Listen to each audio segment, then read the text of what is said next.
আমার বইটার নাম হচ্ছে শিলংয়ের ডায়েরি। আসলে 1969 সালে যখন চাকরি নিয়ে প্রথমে শিলংয়ে যাই,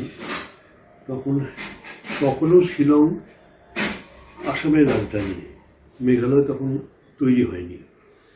তো সেই সময় ওখানকার যে জনজাতি উপজাতি খাসিদের প্রতি আমার আগ্রহ ছিল প্রচণ্ড। ওখানকার রবীন্দ্রস্মৃতি গ্রন্থাগারের যতীন্দ্রনাথ চৌধুরীর একটা বই ছিল খাসি ক্যানভাস, সেটা উনি আমাকে দিয়েছিলেন। তো ওটার থেকে আমি অনেক কিছু তথ্য তখন জানতে পারি। ফলে আমার আগ্রহটা আরও বেড়ে যায়। আর আমার তো ঘনিষ্ঠ ছিলেন সৌমেন সেন, যিনি উপজাতিদের লোক সংস্কৃতি নিয়ে অনেক কাজকর্ম করেছেন।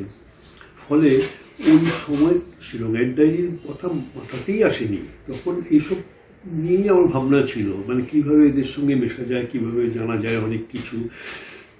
আস্তে আস্তে যখন অন্যান্য লেখার সঙ্গে জড়িয়ে পড়লাম, তখন গুয়াহাটি থেকে যে বাংলা দৈনিক পত্রিকাটা বেরোতে শুরু করলো, সেই পত্রিকার সম্পাদক ছিলেন সুকুমার বাগচি। সুকুমার বাগচি তখন আমাকে একটা প্রস্তাব দিলেন যে প্রতি সপ্তাহে একটা কলাম লিখতে শিলংয়ের ডায়েরি নামে।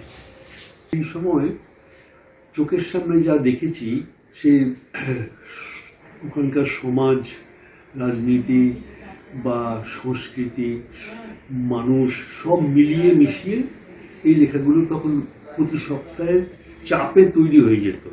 এইভাবেই লেখাটা মানে শুরু করি।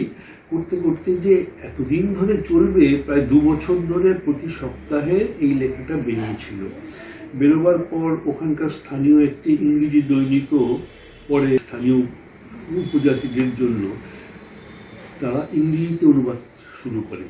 এটাই আমার এই বইটার নেপথ্যে এইটুকুই আমার বলা আছে। এটা নিয়ে বই করার তেমন পরিকল্পনা কখনো ছিল না। কৌরব একটা সময় বাড়ির কমলের উদ্যোগে তখন কিছু সংখ্যক লেখা নিয়ে সেখান থেকে একটা চটি বই বেরিয়েছিল। তারপর এই জয়ঢাক প্রকাশনার দেবজ্যোতির আগ্রহ প্রচণ্ড।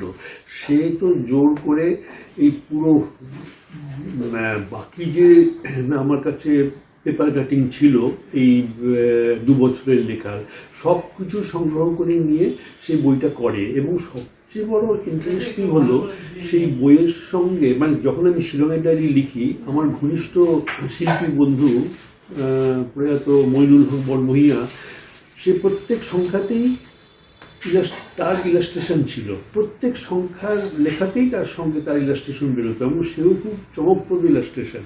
এবং সেই পেপার কাটিং সহ দেবজ্যোতি ভট্টাচার্য এখান থেকে নিয়ে যায়।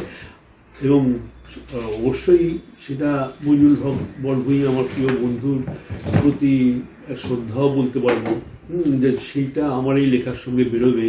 সেটাই আমার সত্যি, তাতেই আমি আপ্লুত যে একসঙ্গে যে বেরোচ্ছে।